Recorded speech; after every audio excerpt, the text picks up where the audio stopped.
સુરતમાં સિઝનનો પ્રથમ વરસાદ સારો વરસતા જ તાપી નદીમાં નવા નીર આવ્યા છે, જેના કારણે રાંદેર અને સિંગણપોરને જોડતો કોઝવે ઓવરફ્લો થઈ ગયો છે।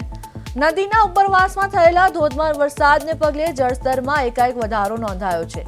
હાલ કોઝવે તેની ભયજનક સપાટી 6 મીટરને વટાવી 6.82 મીટરની ઊંચાઈએથી ઓવરફ્લો થઈ રહ્યો છે, જેને ધ્યાનમાં રાખીને સુરત તંત્ર દ્વારા આ કોઝવે પરનો વાહન વ્યવહાર સુરક્ષાના કારણોસર બંધ કરી દેવામાં આવ્યો છે।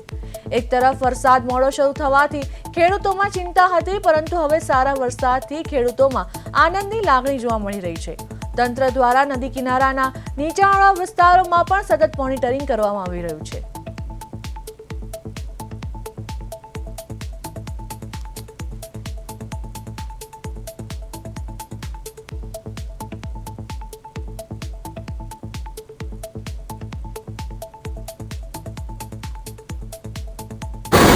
દક્ષિણ ગુજરાતમાં જે રીતે સતત અવિરત વરસાદને કારણે ઉપરવાસમાં જે રીતે ભારે વરસાદ થયો છે અને જેને કારણે સુરતના નવા નીરની આવક છે તે તાપીમાં થઈ છે। સીધા દ્રશ્ય જોઈ શકાય છે કે આ પ્રમાણેનો એક આહલાદક નજારો છે તે અહીં જોવા મળી રહ્યો છે। અને ખાસ કરીને વાત કરીએ તો આ તાપીમાં જે રીતે નદીનો કોઝવે છે તે ઓવરફ્લો થયો છે અને સુરત જિલ્લા અને તાપી જિલ્લામાં જે રીતે ધોધમાર વરસાદને પગલે નવા નીરની આવક છે તે શરૂ થઈ છે। અને બીજી તરફ જે રીતે નદીના ઉપરવાસમાં જે વરસાદ થતા તાપી નદીના જળસ્તરમાં એકાએક જે પ્રકારનો વધારો થયો છે અને કોઝવે ઓવરફ્લો થતાં રાંદેર અને જે સિંગણપોરને વિયરકમ જોડતો આ વાહન વ્યવહાર છે તે લોકો માટે બંધ કરવામાં આવ્યો છે।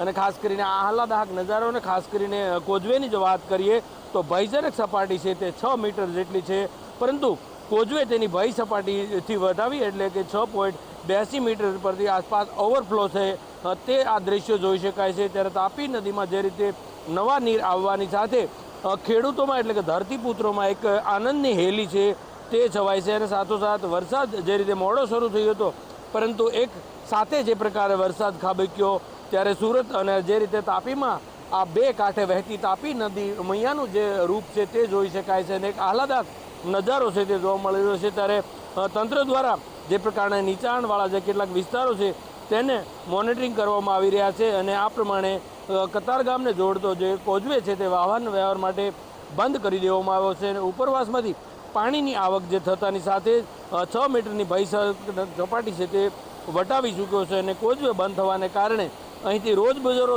હજારો લોકો છે તે વાહન જતા હતા, એટલે પોતાને હવે તે રીતે 7 થી 8 કિલોમીટર અંદાજિત લાંબો જે ચક્રાવો છે તે ફરવાની નોબત આવશે। પરંતુ જે રીતે આ સિઝનનો સૌથી સારા વરસાદ અને ઉપરવાસમાં સતત જે સારા વરસાદને કારણે નવા નીરની આવક થઈ છે, તો બીજી તરફ દક્ષિણ ગુજરાતના ખેડૂતોમાં એક હર્ષની હેલી છે તે જોવા મળી રહી છે।